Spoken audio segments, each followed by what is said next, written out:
tudo da Canção Nova em um só lugar. Canção Nova Play. O Senhor esteja convosco. Proclamação do Evangelho de Jesus Cristo, segundo João.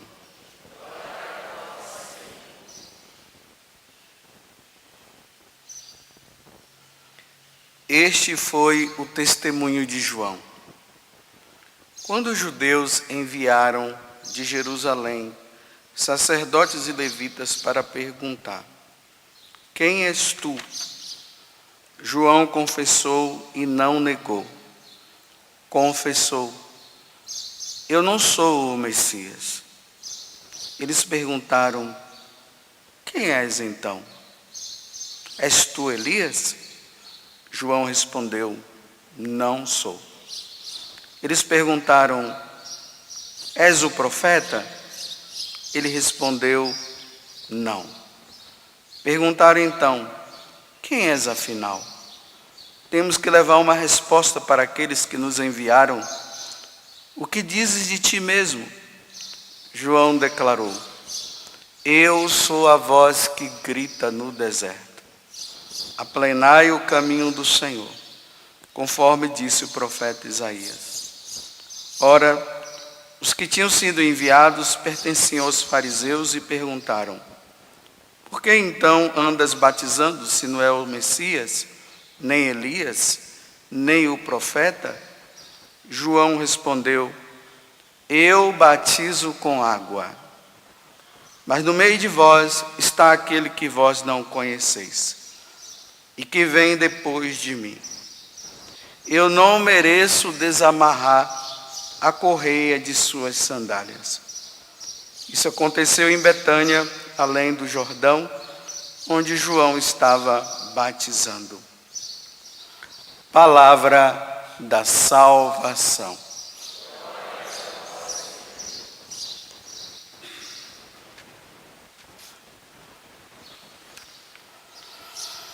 Queria que vocês prestassem bastante atenção nas leituras de hoje, ou na explicação, porque aqui tem um detalhe muito importante para nós, para que nós possamos definir, na verdade, quem é Jesus Cristo, porque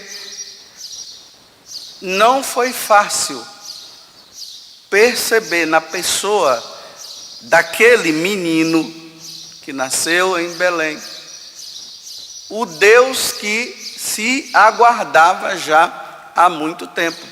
Hoje para nós é muito fácil a gente chegar e dizer assim, se eu perguntar para você, você acredita que Jesus é Deus? Você vai dizer que sim.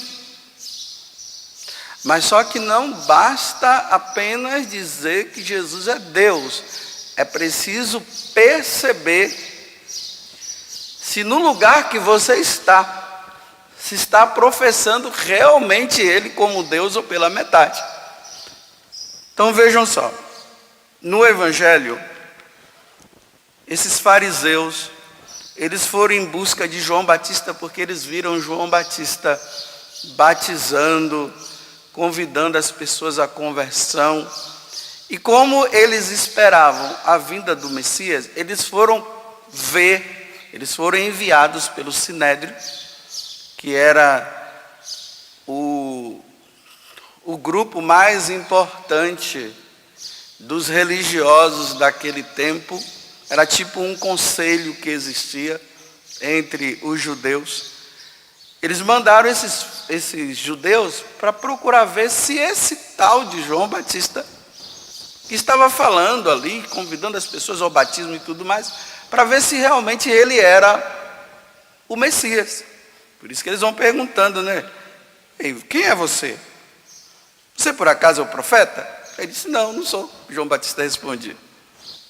Você é o enviado? Não. Então quem é você? Ele disse: olha, eu sou apenas uma pessoa que clama no deserto.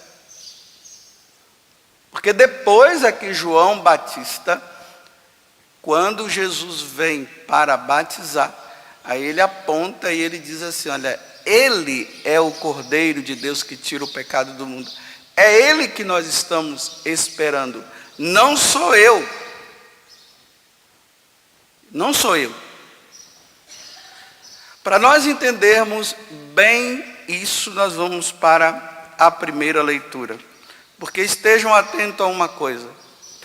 Existem pessoas que elas apontam Jesus e dizem, é a eles que vocês devem seguir.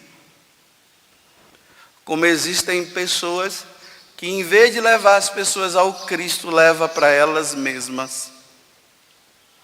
E aí entra o cuidado, me desculpe usar essa palavra, nós precisamos ter a malícia de católico. E é por isso que a gente precisa entender bem o catecismo, a doutrina da igreja, o que foi ensinado para que nós não nos confundamos. E aí João Batista, agora no Evangelho de São João, na primeira carta de São João, ele começa a trazer para nós que existe um tal de anticristo. Quem é o anticristo? Olha bem, não vamos pensar que o anticristo é uma pessoa poderosa, forte, que vai fazer um monte de coisa. Não, a definição do anticristo já está dizendo, é aquele que nega Jesus Cristo. Esse é o anticristo. E como ele está dizendo aqui, né, aquele que nega o Pai e nega o Filho, esse é o anticristo. Porque tem aqueles anticristos que eles negam Jesus Cristo, mas eles acreditam no Pai. Eles falam do Pai, eles falam de Deus, ele fala de Jeová, mas Jesus não é Deus. Vocês estão entendendo? Então isso aqui a gente precisa ficar muito atento, porque Jesus está dizendo que quem nega Ele, mas acredita no Pai só, esse é o anticristo. Porque é preciso acreditar nele, em Jesus Cristo, é preciso acreditar no Pai, e é preciso acreditar também no Espírito Santo.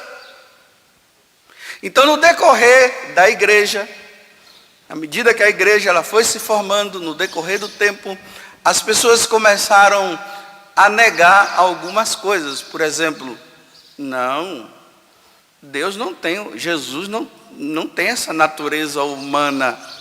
Eles negavam a natureza humana de Jesus, mas só acreditavam na divindade.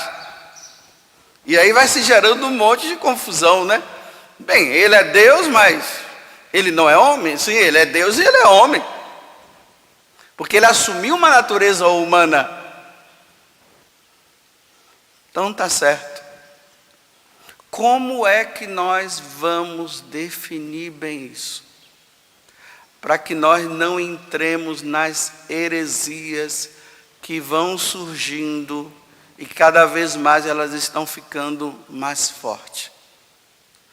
O centro para nós católicos, para que nós não nos desviemos, como João está dizendo, cuidado para vocês não se desviarem do que foi ensinado desde o princípio.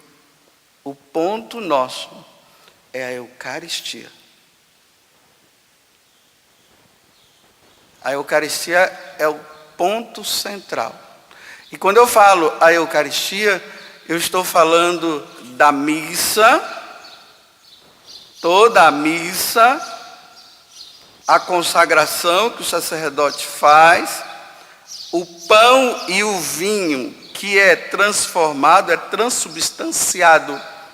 E ali aquele pão já não é mais pão, nós vemos pão, mas não é mais pão, é Jesus Cristo.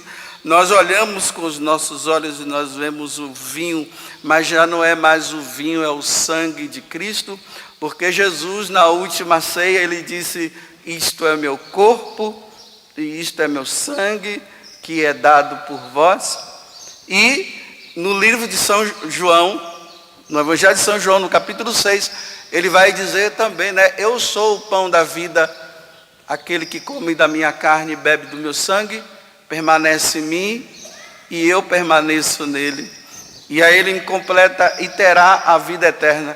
Vocês se lembram que nesse capítulo, Quando Jesus começou a falar que ele era o pão da vida, quando ele falou do seu sangue, o que foi que aconteceu? Os discípulos dele, não os apóstolos, eles disseram: isso é muito difícil de entender. Como é que nós vamos comer do seu corpo e vamos beber do seu sangue? E ali diz que eles se afastaram de Jesus. E aí Jesus olhou para os apóstolos e disse o seguinte: e vocês também não vão me abandonar? Porque Jesus não entrou em discussão.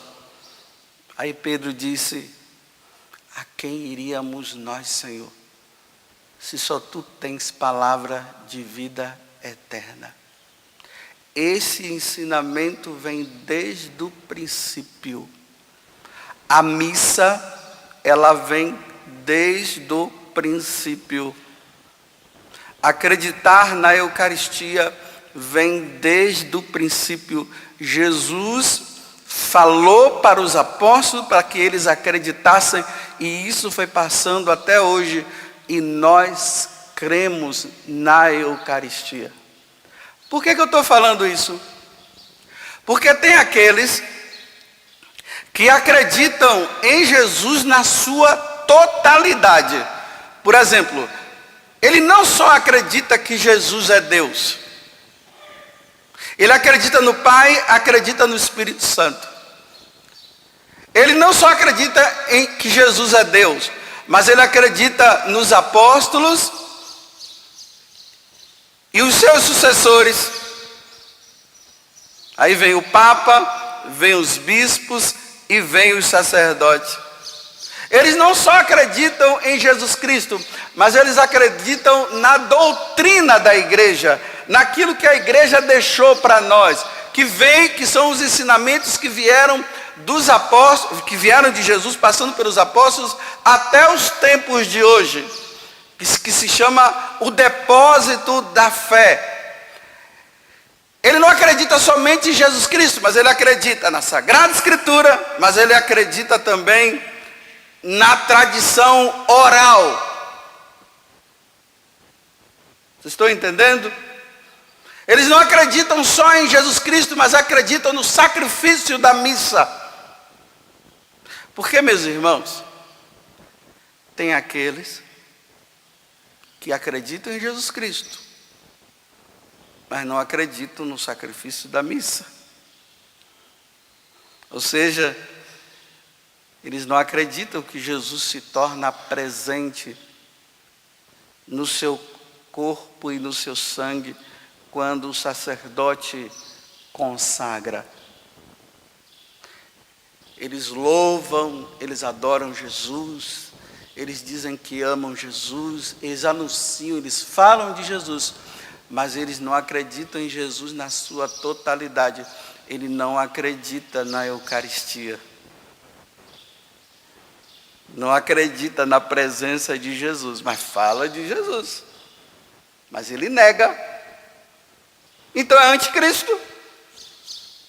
Porque para ser de Cristo tem que acreditar na sua totalidade. Vocês estão me entendendo?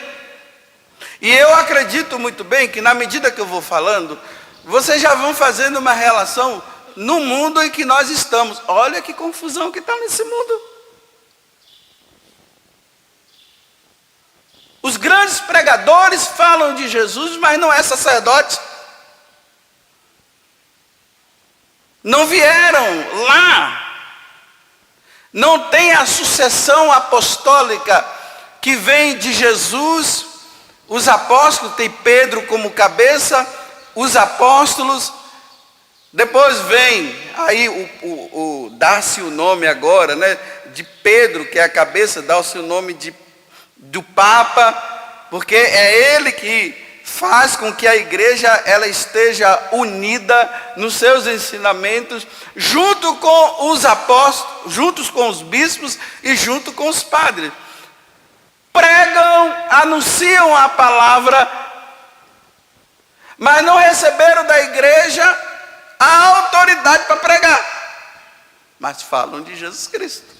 louvam o Senhor, bendizem o Senhor. Mas quando você pergunta, mas você acredita na Eucaristia? Não, não acredito, isso aqui é um símbolo. Acreditam em Jesus pela metade, não na sua totalidade. A totalidade de acreditar em Jesus e nos seus ensinamentos, isso só acontece na Igreja Católica.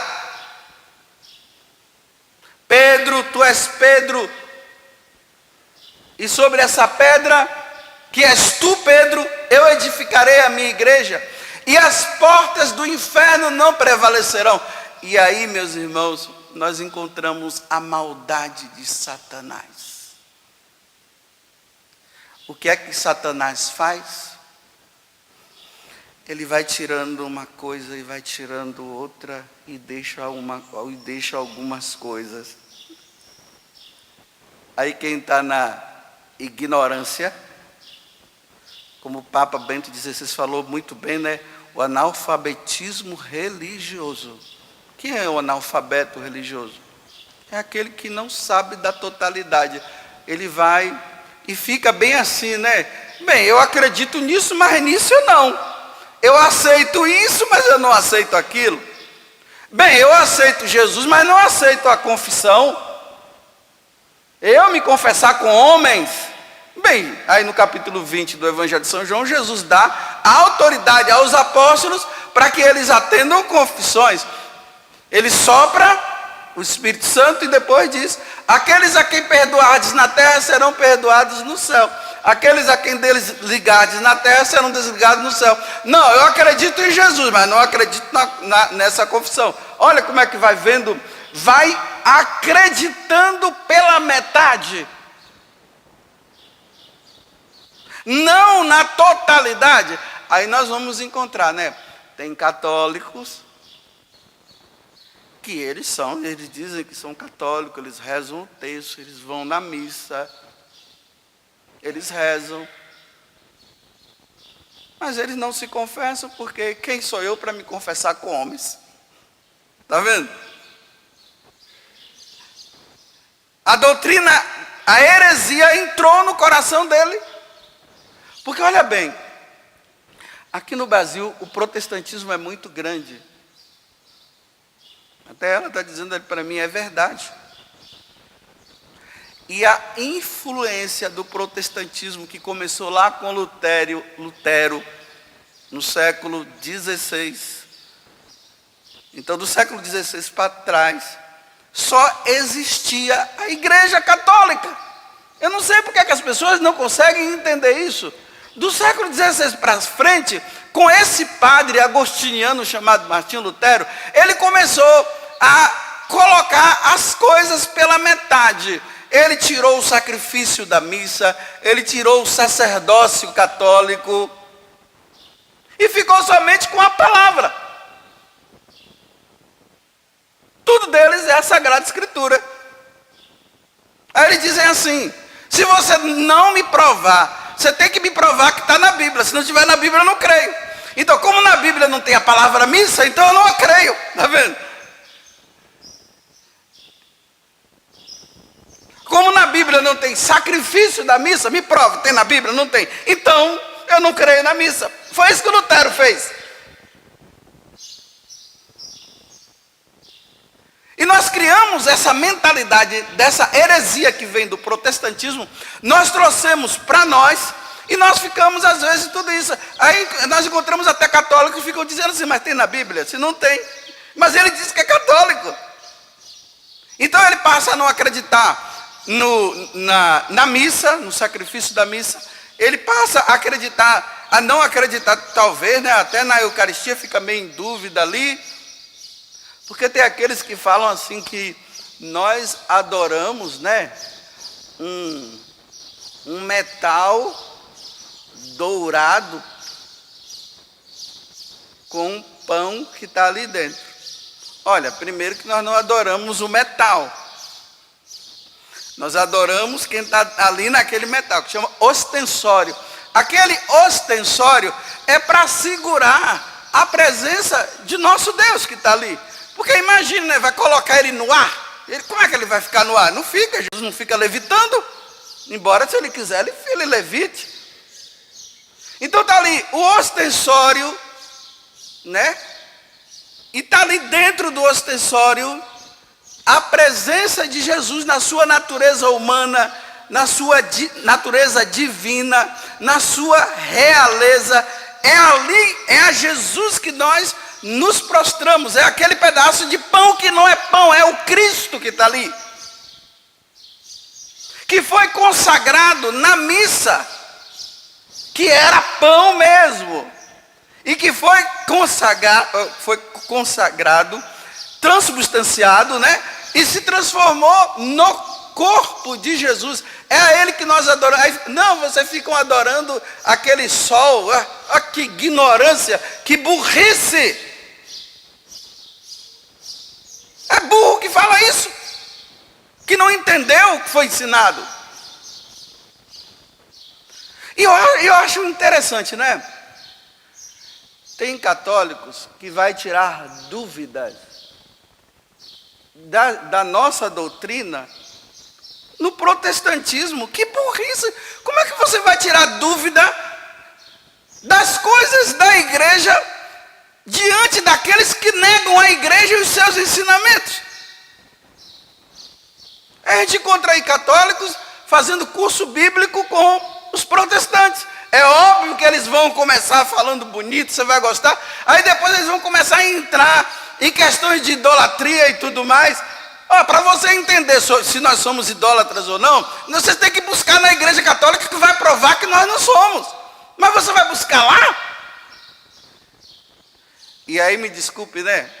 Como nós somos burros, analfabetos. Aqui o Papa Bento XVI falou analfabetos, mas como eu gosto de falar mais de forma popular, eu falo burros. Porque assim fica melhor para entender. Aí nós que somos os burros, porque não lemos não estudamos a doutrina da igreja, não pegamos o catecismo, não vamos lá nos santos padres. É lá que nós vamos tirar as dúvidas, porque lá eles tiraram, quando isso for surgindo no decorrer da história da igreja. Então eles tiraram as dúvidas, eles provaram homens inteligentíssimos, cheios do Espírito Santo, como, por exemplo, um Santo Agostinho, um Santo Tomás de Aquino. Vai tirar dúvida com esses homens? Com Santo Irineu? Pega esses livros e vai ler, se eles não vão tirar as dúvidas. Mas como nós somos burros, não lemos isso, mal nós lemos a Bíblia. Aí aqueles que creem no Cristo, pela metade nos seus ensinamentos, a gente fica lá e ficamos tudo abobados, né? Porque a pessoa fala bonita. Olha, falar bonito, o inferno está cheio, gente que fala bonito. Eu não falei para vocês, não vivo falando para vocês aqui isso? Jesus não falou que nem todo aquele que diz Senhor, Senhor, Senhor entrará no reino do céu?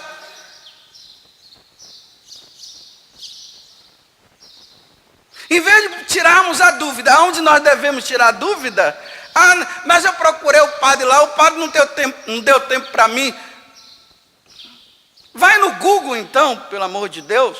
Vai no YouTube, procura padres sérios, bispos sérios. Hoje tudo que a gente pergunta, tudo que a gente fala, é só perguntar lá no Google, a gente encontra. Vai no site do Vaticano. Não, quer tudo na mão, né? É assim, ninguém quer fazer o bolo, né? Pega o ovo, bate, coloca lá os ingredientes. Porque isso aqui, né? Ó, gera suor, como eu estou suado agora. Todo mundo só quer sentar na mesa e comer o bolo.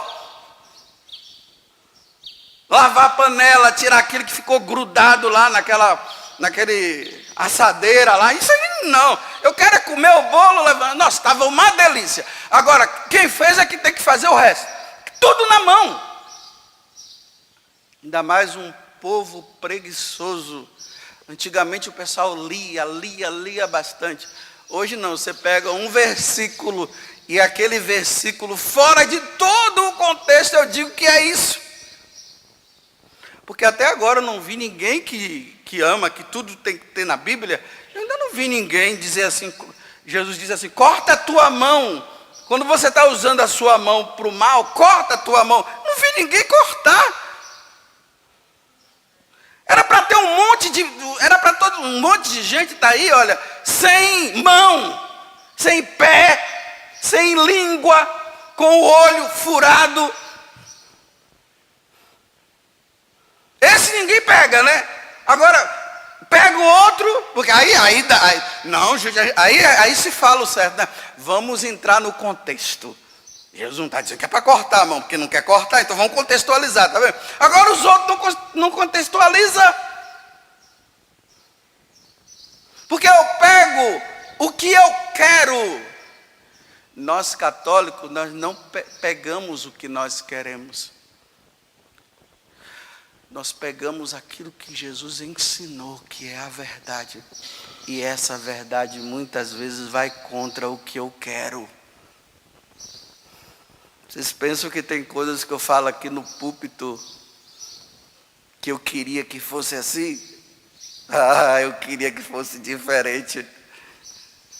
Mas se Jesus falou, está falado. Eu não posso falar diferente. Porque eu pego o que me convém. O anticristo é assim, ele pega o que convém. Então tá bom, espero que vocês tenham entendido, entenderam? Louvado seja Deus por isso, que você entendeu. Porque tem aquele que nega mesmo, o ateu nega, né? Aí não precisa falar do ateu, todo mundo já sabe. Mas eu tenho que falar daqueles que estão incutidos no nosso meio, que eles falam tudo e ensinam pela metade, mas não falam a verdade. Fala pela metade. Eu tenho medo dessas pessoas que falam as coisas pela metade. Porque eu posso me desviar. Tudo da Canção Nova em um só lugar. Canção Nova Play.